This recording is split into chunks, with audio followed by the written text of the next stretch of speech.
Keon Whitlow bought a stranger a $4 meal and was fired before he finished his shift. Keon Whitlow didn't wake up thinking he'd be a trending headline by midnight. He just wanted to make it through another soul-numbing evening at the McDonald's, off Interstate 30, get home in time to help his little sister with her homework, and maybe, if he was lucky, eat something that wasn't scraped off the back prep shelf. But fate doesn't ask permission. When Congresswoman Jasmine Crockett stepped through the door, Keon didn't see a photo op or a policy debate. He saw someone his grandmother respected, someone who fought for people like him. His stomach grumbled. His legs ached. But something deeper, something human, moved him to act. "It's on me," he said, offering to pay for her meal. Just $4. A gesture so small, it should have been invisible. Instead, it detonated his life. By the time the fryer oil cooled, Keon's job was gone. Not for theft, not for misconduct, but for kindness. And what began as a quiet, selfless act would soon ripple far beyond the golden arches. Would you risk your future to do something good even if no one was watching? Every shift at McDonald's felt like a silent battle, against the heat, the noise, the relentless pace, and the crushing weight of just trying to survive. For 17-year-old Keon Whitlow, the kitchen wasn't just a workplace. It was a battlefield he entered every evening after school, armed with nothing but worn sneakers and a quiet determination not to fall behind. His stomach growled, a familiar soundtrack to the ache of working 8 hours on little more than yesterday's stale sandwich. He didn't complain. This was life. His life. One where sacrifice wasn't heroic, it was routine. The night Jasmine Crockett walked in, something shifted. Keon noticed her immediately. Not because she was famous, but because she looked out of place in the best way. A congresswoman in a pantsuit and blue sneakers, standing patiently in line like anyone else. No assistants, no security detail. Just her. Keon's heart skipped, not with starstruck awe, but with something deeper, respect. His grandmother always said, "That woman speaks truth when nobody else dares." So when she ordered a McChicken and sweet tea, Keon didn't think. He reached into his apron, pulled out 4 crumpled dollars, an hour of his life, and whispered to the cashier, "It's on me." Crockett raised an eyebrow. "You sure?" He nodded, his voice steady, even as his hands trembled. "Yeah. Thanks for what you do." That tiny moment, so simple, so human, felt like a spark in a world gone numb. Her smile in return was warm and genuine. And for a fleeting second, Keon felt something rare. Dignity. But moments like that don't last in a system built to punish grace. By the time he was clocking out, the warmth had turned to ice. Mrs. Tran, his manager, stood waiting, arms folded, expression carved from stone. "You gave away food," she said flatly. Keon's heart thudded. "I paid for it. With my own money." "Doesn't matter," she said, her voice devoid of empathy. "Policy says no free meals. Not for friends, not for family, and certainly not for politicians. You rang it under her name first." "It wasn't like that," Keon stammered. But it didn't matter. The rules were clear, and they weren't made for nuance. At 9:15 p.m., he stood in the parking lot, apron balled in his hands, the sticky August heat pressing down like guilt. Fired for $4. Fired for kindness. He didn't know what stung more, the injustice, or how routine it all felt. As if kindness had no place in the gears of capitalism. As if the system was whispering, "Don't you dare care." Keon started walking home because the $3 left in his pocket wouldn't cover the bus. With every step under flickering streetlights, he thought about how small actions can have huge consequences, but not always the good kind. His feet ached, but his chest ached more. Not from the walk, but from the truth. In this world, you could do everything right and still be punished for having a good heart. That night, he didn't sleep. He stared at the ceiling, his mind echoing with one relentless question. How many people have been broken for simply trying to do good? The next morning, Keon woke to the sound of his phone vibrating nonstop on the nightstand. For a moment, he thought maybe it was McDonald's calling to say there'd been a mistake. Maybe Mrs. Tran had changed her mind. Maybe decency had finally won. But it wasn't that. His screen was flooded with notifications, texts from classmates he barely spoke to, missed calls from unknown numbers. A cousin he hadn't heard from in years tagged him in a video on Instagram. With a sinking feeling, he tapped the screen, and there he was. Grainy footage from inside the restaurant, him at the register, Jasmine Crockett ordering. His quiet, "It's on me." Then the manager's cold voice, her finger pointing to the back room. The moment his shoulders sagged, the comments were on fire. Fired for buying someone food? America's broken. This is what late-stage capitalism looks like. Give this kid a medal, not a pink slip. Keon stared, stunned. His most humiliating moment was now viral. The internet had turned him into a symbol overnight, without asking if he was ready. His mom burst into his room minutes later, phone in hand, eyes wide with worry. "Keon, what is this? Why is there a camera crew outside?" He didn't know what to say. He wasn't ready for reporters. He wasn't ready to be anyone's hero. He was just a kid who made $9.75 an hour and gave up 4 of them to show respect. Now strangers online were calling him brave, noble, the kind of youth we need more of. It felt unreal, like he was watching someone else's life unfold, but not all reactions were supportive. Some accused him of clout chasing, others defended the manager, citing strict policy enforcement. One post even claimed he'd staged the whole thing for attention. That one hurt more than he expected. Keon sat on the edge of his bed, his head in his hands. All he'd wanted was to do something right in a world full of wrong. And now, he wasn't even sure who was in control of the story anymore. Outside, a camera crew set up tripods.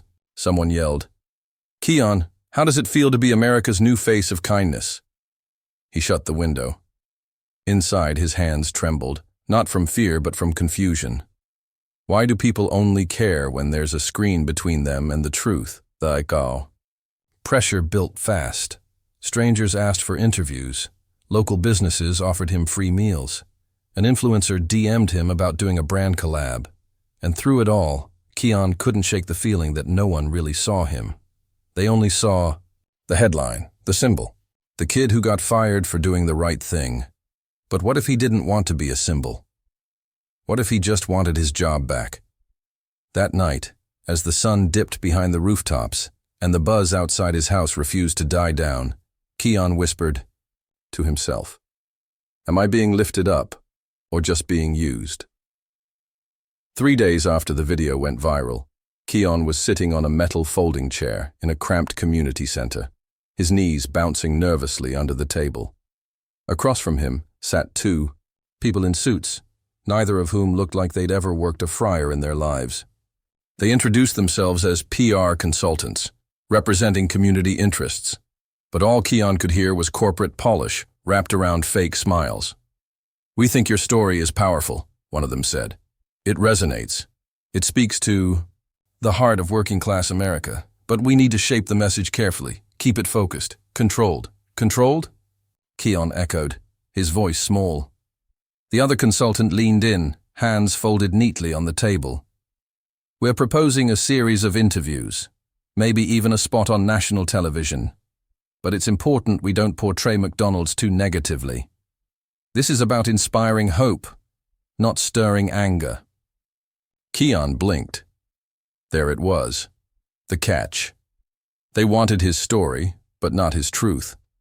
They wanted him clean and quiet, not confused and angry. They wanted a headline, not a human being. He thought about Mrs. Tran's expression, stone cold and unbothered. About the countless messages he'd received from strangers saying, "I was fired for being kind too." about the ones no one filmed, the ones who didn't go viral, the ones still hurting in silence. And then there was the note Jasmine Crockett had slipped into his hand the day after she confronted the manager. No cameras, no statements, just a folded piece of paper that read, "When you're ready to fight, for more than just your job, call me." He hadn't called her, yet. Back at home, his mom was worried. "Keon, we can't live off retweets. Your little sister needs school clothes. I'm behind on the gas bill." She wasn't wrong. But she didn't understand the weight pressing on his chest. The weight of knowing this moment wasn't just about him anymore. That night, he stared at the ceiling, the moonlight cutting through the blinds like bars. The world outside had crowned him a symbol of generosity, but inside, he still felt like a scared, broke teenager who didn't ask for any of this. Still, maybe it wasn't about asking, maybe it was about owning it. The next morning, Keon picked up his phone and called the number on the note. "Congresswoman Crockett's office," a voice answered. "I'm ready," Keon said, his voice steady for the first time in days. "But we're not going to smile for cameras. We're going to talk about the truth, all of it." Keon stood on the steps of the Dallas Community Justice Center, not as a former fast food worker, but as a voice for those who had never been given one. Cameras lined the sidewalk. Reporters leaned forward, hungry for a soundbite. But Keon didn't read from a script. He read from pain. "I got fired for being kind," he said into the mic, voice cracking under the weight of truth. "And if that doesn't sound like a problem to you, you're not paying attention." The crowd, dozens at first, then hundreds, erupted in applause. But it wasn't the cheering that struck Keon. It was the stories.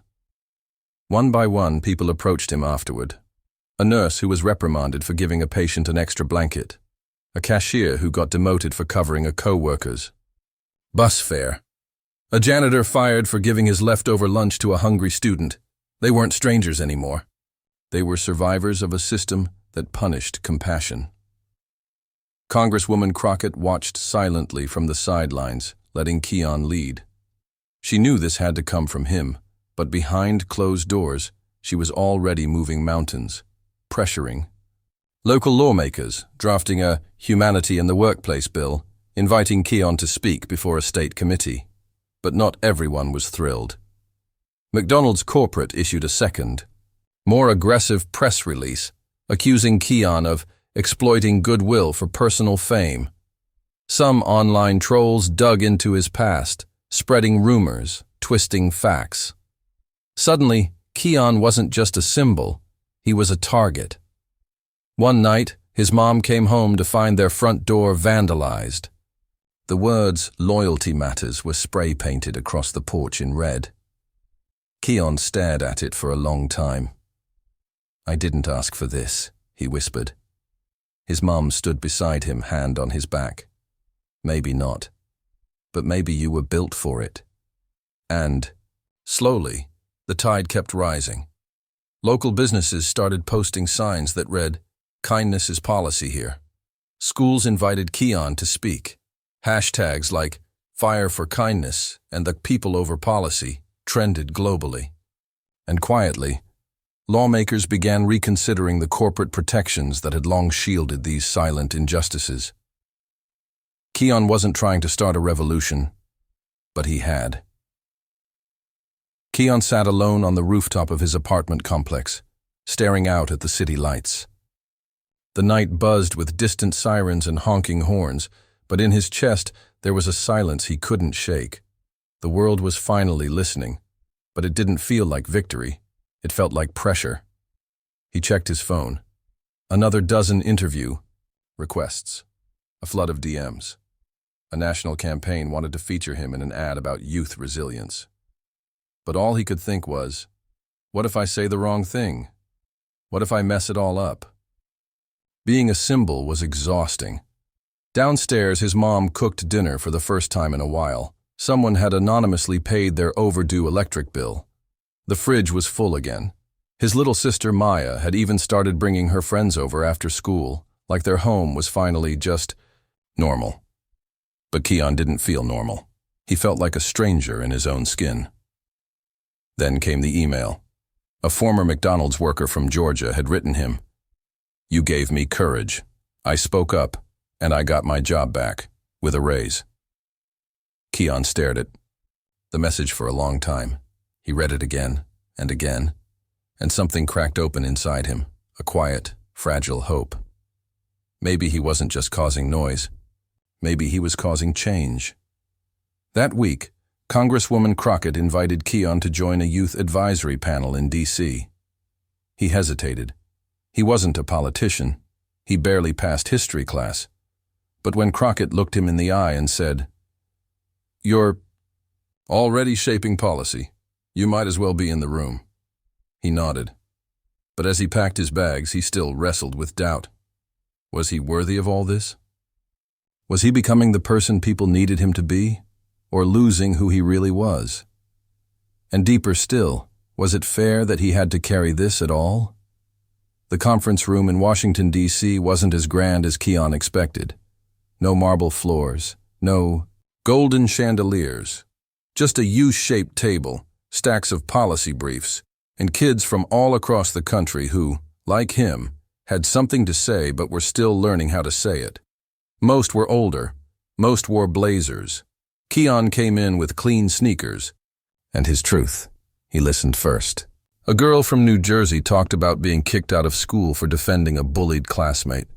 A guy from Ohio got suspended for feeding unhoused folks outside a grocery store. Different stories, same system. Punish the kind, protect the powerful. Keon realized then, his story wasn't just his. It was a thread in a tapestry of injustice. When it was his turn to speak, his hands trembled under the table. He could feel the weight of every headline, every tweet, every person who had told him, "You're the reason I believe again." But this time, he didn't speak for them. He spoke for himself. "I didn't mean to start anything," he began. "I was just hungry, and someone walked in who made me feel seen. So I did something small, bought her a sandwich. That's it. I got fired for it. But I've realized something. When kindness gets punished, it means the system is scared of it. And if that's true, maybe kindness is more powerful than we think." Silence followed. The kind that's heavy, but not empty. A silence that listens. After the meeting, a senator approached him privately. "You ever think about doing this for real?" Keon blinked. Doing what? The senator smiled. Leading. That night, back in his hotel room, Keon stared at his reflection in the mirror. He wasn't sure what he saw. A leader? A kid who missed working the fryer because at least it made sense? He didn't know. But he knew this. He wasn't afraid of speaking anymore. The program back home had tripled its applicants. A non-profit offered to expand it statewide. Crockett suggested naming it after Keon. He refused. "Name it after the idea," he said. "Not me." So they did, the People Over Policy Initiative. And for the first time, Keon didn't feel like he was being used. He felt like he was useful. The McDonald's on Westmoreland Street hadn't changed much. Same flickering sign, same smell of burnt oil, same cracked tile by the front counter. But today, it was packed wall to wall, not with customers ordering Big Macs, but with reporters, cameras, and neighbors who had once ignored the place entirely. Keon stood in the doorway, suit slightly wrinkled, palms sweating, heart pounding like he was back on his first day behind the fryer. Except now, he wasn't here to serve food. He was here to serve truth. It had been 6 months since that night. 6 months of whirlwind interviews, policy panels, and moments when he thought he'd collapse under the weight of it all. But he never did. Not fully. Because every time he almost gave up, someone sent a message. "You gave me hope." A single mother in Detroit, a janitor in Tulsa, a teenager in Boise who said, "They fired me for hugging a crying customer. I didn't fight back, until I saw you did." Now McDonald's corporate had invited Keon back. Not to apologize, corporations rarely say sorry, but to unveil a new national policy. Employees can now gift up to $10 of food per shift, no questions asked. A small change on paper, a tidal wave in practice. Keon stepped to the podium, eyes scanning the crowd until they met Mrs. Trans. She stood in the back, arms folded, not hostile, just unreadable. He took a breath. "I was fired for buying a $4 sandwich," he began. "That's the headline. But this isn't about a sandwich. It's about a question we're too scared to ask. Why do we punish people for being human?" He paused. "Let it hang in the air. We tell kids to be kind, then punish them when it costs something. We say we value respect, then fire those who show it. I'm not asking companies to give away everything. I'm asking them to remember we're not machines. We're people, and people matter more than policy." A ripple of applause grew into a wave. Crockett, standing near the media, gave a small nod, proud but letting him shine. After the speech, Keon walked outside. The August air was thick again, just like that night. But this time, it didn't press him down. It lifted him. A little. Girl tugged his sleeve. "Are you the sandwich guy?" Keon smiled. "Guess I am." She handed him a folded note. It said, "When I grow up, I want to be kind like you." He nearly lost it right there. Because for all the headlines, for all the policy shifts and speaking gigs, this was it. This was the legacy. Not fame, not reform. But the simple fact that one small act of kindness had cracked something open in the world. So now I'll ask you, what's the kindest thing you ever did that no one saw? And what would happen if you did it anyway, knowing the cost? Drop your story in the comments. Let's remind the world, kindness isn't weakness, it's rebellion.